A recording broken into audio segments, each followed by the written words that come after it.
dude, Dana's bullshitting us. I can kind of see how they come to that conclusion because, but you knew these legal troubles were coming. Yeah. You knew it was coming. You told us the fight was happening.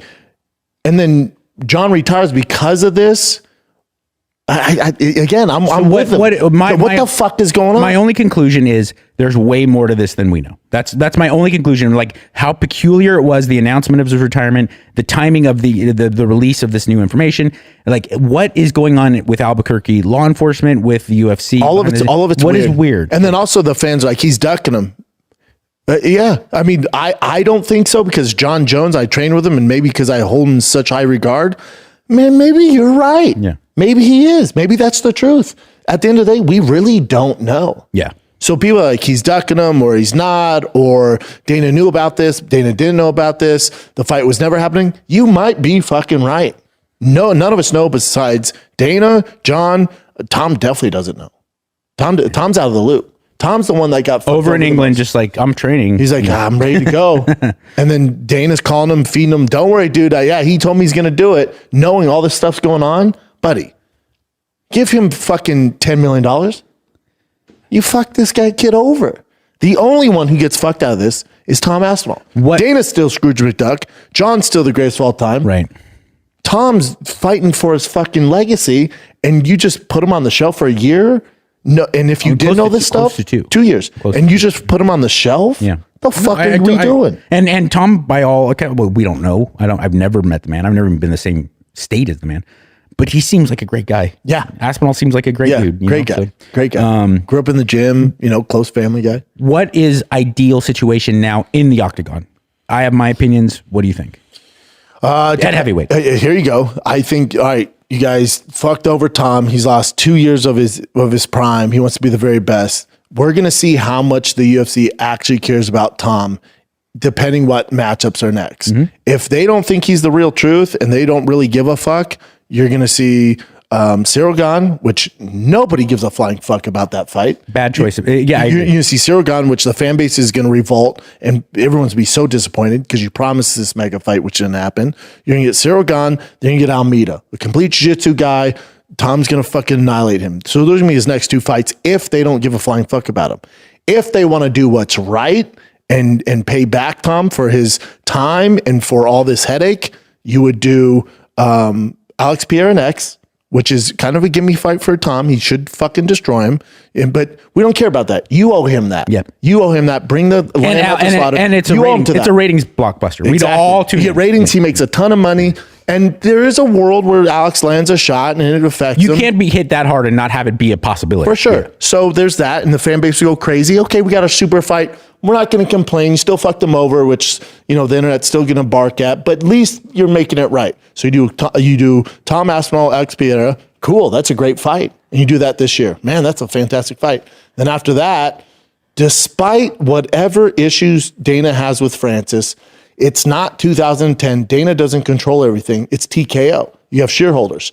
PFL cannot, they don't have an opponent for Francis. He's out there in the middle of nowhere. He's ranked number 1 in the world by all metrics. He did the boxing thing. The fan base knows him. The casuals know him. You fucking figure it out. Yeah. You get Francis back. You do Alex Pereira, Tom versus Francis. And if Tom beats both of those guys, he will be regarded as the greatest or one of the greatest to ever do it, at least number 1 right now for a fact. And then, what happens?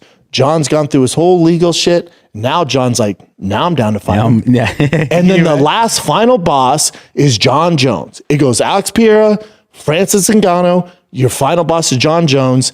Tom's the greatest of all time, makes all the money. That's how they should treat him. I agree with everything. If it doesn't go down in that fashion, and they give him Cyril Gane, and they give him fucking Almeida that nobody gives a flying fuck about watching, now you know what they think of Tom. I agree, but the only thing I disagree with is, do you want that final boss fight to be John coming back, considering I really disliked, I got why he did it, because it was probably a huge payday, and he's a family man. You talking about Tom Stipe? Are you talking about Stipe? I was really sad watching the Stipe fight because it was 40-year-old Stipe who hadn't fought in 2 years.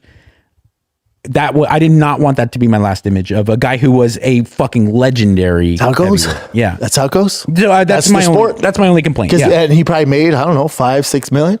And, Where else you gonna do that? I get it. I support it. Dude, spinning heel kicked me in the fucking liver for All $6 day. million all All fucking day. day. So, he at least didn't get completely annihilated, but, it wasn't very fun to watch. Yeah.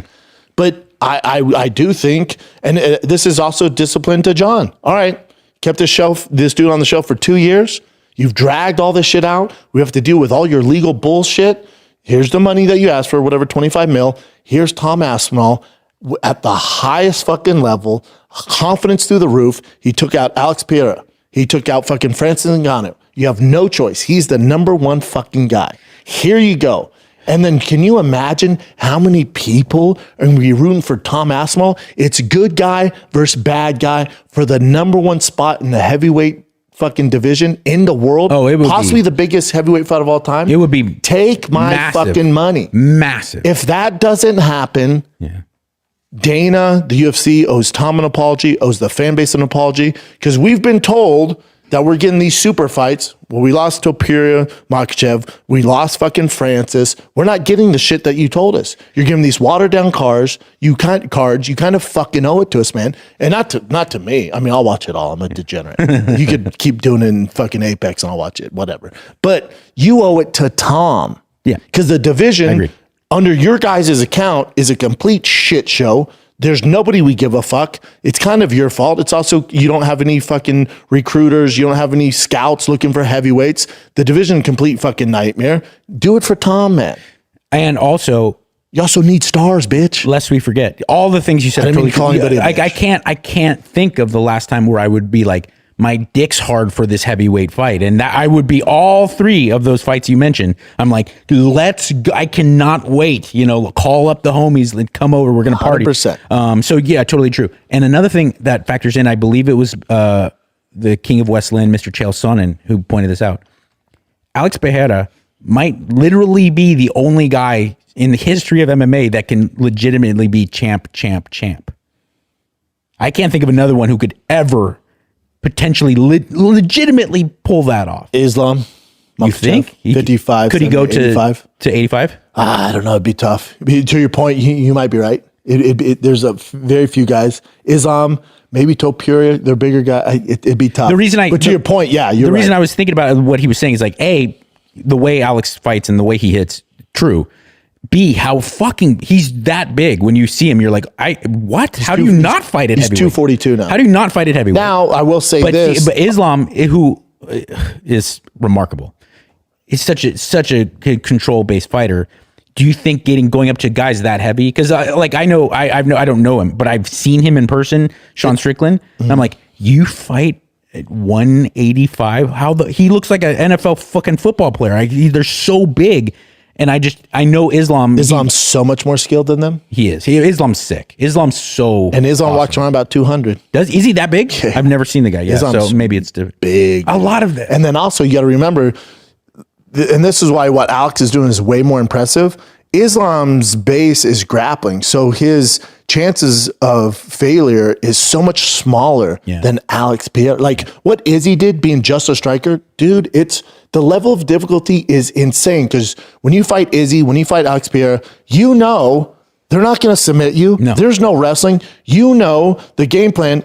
All they do is strike. Yep. So it's not that it's easy, but it's definitely more easy than a guy if he's striking, grappling, fucking wrestling. That's a fucking nightmare. So their level of difficulty to become champ is so much higher because their chances to lose is so much higher because they're just on the feet at all times. Yeah. So their chances to get knocked out are significantly higher than Islam or Khabib. That's why Khabib's not my GOAT. Yeah. Because his level of difficulty, just being a grappler, your chances of winning are so much higher. So when I look at Alex, I look at Izzy, it's insane what they're doing. Yeah. For Alex to pull off what he did at 70, at 85, 205. at 205, and then if he goes to heavyweight, because he's strictly just a fucking striker, absolutely. That's what I'm saying. is so insane.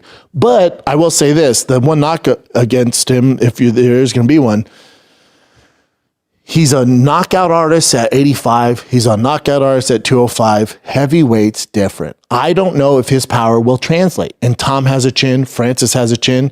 If you think Alex hits harder than Tom and Francis Ngannou, Right.